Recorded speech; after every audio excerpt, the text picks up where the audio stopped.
Hey guys, welcome back to the channel. If you like content, hit the subscribe button and leave a like down below. Anyway, with that out of the way, I wanted to talk about the Direct that got announced for tomorrow. Now, why am I talking about Direct? I am an ARC channel. Well, I just wanted to test the waters here and see if this is something you guys would like.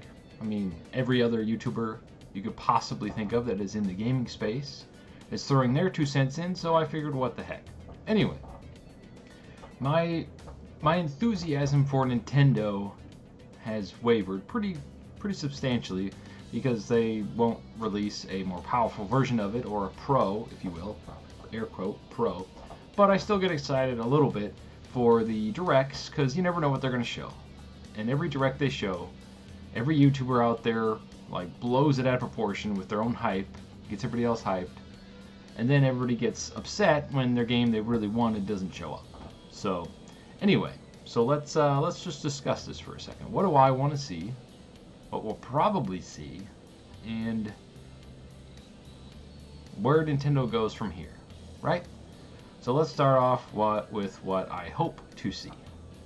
What I hope to see is F-Zero GX, or a new F-Zero. But at this, yeah, the GameCube one is so good, I would love a remake of that one. There was rumblings about it for the past couple of years now. They keep teasing it on Twitter. F-Zero to me, GX, on the GameCube, is probably my favorite racing game of all time. Now, back when it came out, 20 plus years ago, I don't know if my old man eyeballs could keep up with it nowadays, but I would still love to play it with 60 FPS, 1080p, but obviously the Switch probably can't output that. But I mean, the GameCube, I'm pretty sure it was 60 FPS back then on the GameCube. That was one of the funnest games that I've ever played. Every character had their own ending, like in a fighting game. I mean, it was so cool. All the cars controlled slightly differently or handled a little differently, so not all the cars were the same, or should I say hovercrafts. The whole, like, some of those tracks, they were like all very unique and different. It had a story mode. It's been one of my favorite Nintendo games ever since. What sucks is I don't think it sold very well. And I really liked the N64 version also, which is on the stupid Nintendo online expansion pack, but I just want to download it and buy it. I don't want to have to pay a stupid subscription service, even though it's only like $50 a year. For now it is. If they see, oh, people like this model, then they'll probably change it to a monthly thing only, right? That's where the industry wants to go, so I'm not supporting that. If I could buy it outright, I would just buy it again. But F-Zero GX, I don't think has ever been re-released in any fashion. So it would be really cool, and they could add stuff too. They could add more tracks, they could add new cars, heck, they could add a character creator. There's all sorts of stuff they could do with F-Zero GX, and since the Switch's install base is so huge, it has the best possible scenario for success, for sales, and to create new fans. So if they do get to make a new one on the next Switch system or whatever the heck they're going to make, those fans will buy it, right? So if F-Zero does not show up at this Direct or on the Switch, F-Zero GX, then I think the franchise is truly dead. Because why would you launch a new F-Zero on a brand new system with a tiny install base when nobody, like, it's been so long, nobody's like, what the hell is this, right? Anyway, so that's one game I'd like to see. Another game I'd like to see, another GameCube game. I know, remasters. We're in the tail end of the Switch, and it can't really do justice to new versions of new versions of games, or should I say sequels to games. We need new hardware for that. I feel like Zelda is the swan song. Tears of the Kingdom, that'll be it. After that, it'll just be remakes and third-party stuff. And then I'm hoping early next year we see the new Switch, like in March or something, or heck, January 1st, show off the new system. Like, Christmas is over, thanks for all the sales, now here's the new system. That would be awesome. But anyway, so another game from the GameCube generation. I think this is the year for GameCube games. They gotta do it. Now's the time to strike while the iron's hot. You got a huge install base. Let's bring back these franchises. So the next game I would like to see is a sequel, or well, not a sequel, but a remake of Star Fox Adventures. A lot of people hated on that game because this isn't Star Fox. There's hardly any flying. True, but it's one of my favorite adventure games on the GameCube. It was super fun. It added more lore and backstory to the Star Fox universe. Now, if they could add that in and then just add more flying parts for the people that don't like it, and in fact, that's my favorite Star Fox game. I think it'd be really cool. Remember the stupid little, what was the dinosaur's name? Where you're trying to get him to do stuff, and the game's world won't allow it, so he's like, I'm not doing that. That's really funny to see again. Anyway, so that's another game I'd like to see from the GameCube. Another game that I think would really benefit from the Switch's install base is Custom Robo.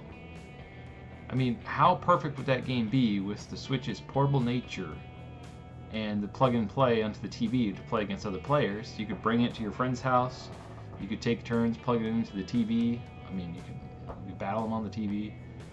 If you're not familiar with what Custom Robo is, it's kind of an arena-based brawler where you're these little robots. They're kind of like little toys, right? And you fully customize them. They're like little Gundams. And you do battle with other players. And it was super fun. And it's a franchise in Japan, I believe, that's had way more, games in the franchise. But here in the States, I think we only got 2. We got a DS1, which I owned and traded in like an idiot. And then we have the GameCube one, which I still own. I love that one. I would love a remake of that. You could charge $40 for it. Heck, no Nintendo $60. Give it a nice HD remaster. Add in online play. That game could be huge. That could be a sleeper, new, huge franchise that they could build off of. Because it has so much customization and multiplayer. They could use it to, get people to sign up for Switch Online. I mean, it's a great franchise. It's just the GameCube and the timing. It's more of a handheld franchise than it would be a stay-at-home play on the TV franchise. That's how it was designed, I think. Anyway, so I think that would be really cool. So those are 3 games I would like to see. There's a lot more, but this video would go on for like an hour. So let's switch to what we'll probably see.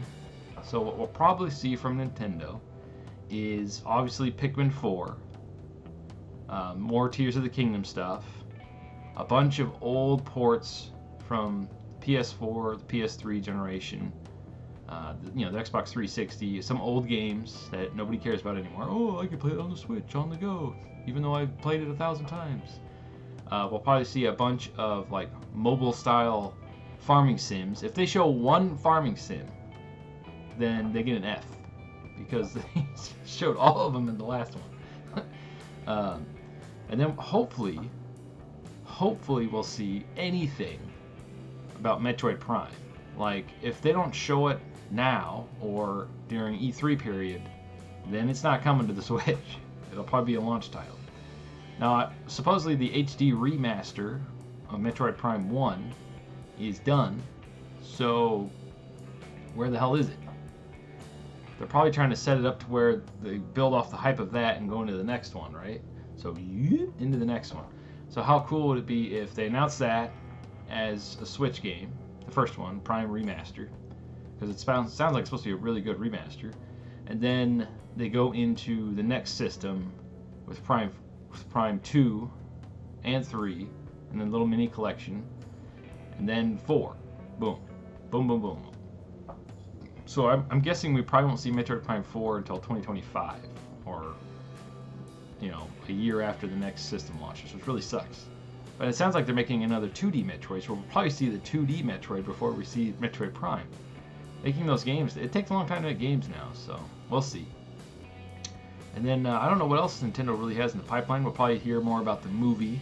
Don't forget to go see the movie, which will be pretty funny if they promote the movie. It'd be cool if they had a Mario tie-in game with the movie. We might see a new Mario game. That would be really cool to see. And then let's talk about Nintendo's future. We're going on almost 10 minutes here, but I'm just trying to keep it short and sweet and test the waters here. Nintendo's future going forward after this E3, after this Direct, will probably be full-on Zelda Tears of the Kingdom marketing campaign, which let's face it, you don't really need to market that game. It'll sell boatloads. Install base is huge. Who knows? But I really think it's just going to be GameCube ports for the tail end of the year. I don't, unless Metroid Prime is the game that finishes off the console, right? Metroid Prime Remaster, because I don't think 4 is coming to the Switch. It sounds like it's going to be pretty ambitious, and the Switch just isn't powerful enough to handle it. So Prime Remaster, swan song for the system. Next year, I think, because they're not going to show a new system during the holidays if it's coming out next year, because they want you to buy the current system. It'd be stupid to show, oh yeah, we have a new system coming, but please buy the old one. Most people will just wait for the next one, right? So I think this Christmas will be the last major sales year for the Switch, and then I'm hoping I'm starting to repeat myself, early next year we see the new system, and then it comes out in March or heck June. You don't need to wait till Christmas. It's going to sell a crap load in Christmas. In fact, you should release it early in March, April, maybe June. That way, all the early adopters and the hype level, like the limited supply and all that stuff, could catch up during the Christmas time, where all the day one buyers are done, right? And all the scalpers are hopefully done. If you release it during Christmas, when everybody's trying to buy a gift, and the first time, the day one buyers, the hype people that got to have all the new tech, the scalpers, it's gonna suck in the game. Obviously they'll sell all the systems, but then nobody will be able to buy the games because scalpers or something. I don't know. I hope the scalper thing is over with. I think that was a unique scenario to the pandemic. I really hope they don't target more systems, because it's still very difficult to find a PS5. Like, Sony claims, oh yeah, you just go in the store and get one now. Their supply should be fine. I didn't see any. My brother works at Target, and he says you can still only buy them online. Like, they have them in the back, but you can't buy them in store. You have to go online and buy them, and that's so stupid. Put them in the store. Maybe his store has high theft, so maybe that's why they don't put them out in the shelves. But I don't know. Anyway, thanks for watching. What are your thoughts? What do you hope to see at this Nintendo Direct? I probably won't stream it, but I might talk about it after, if this video gets enough views. Anyways, it's me testing the waters, trying to broaden the channel, if you will. Thanks for watching, and stay frosty.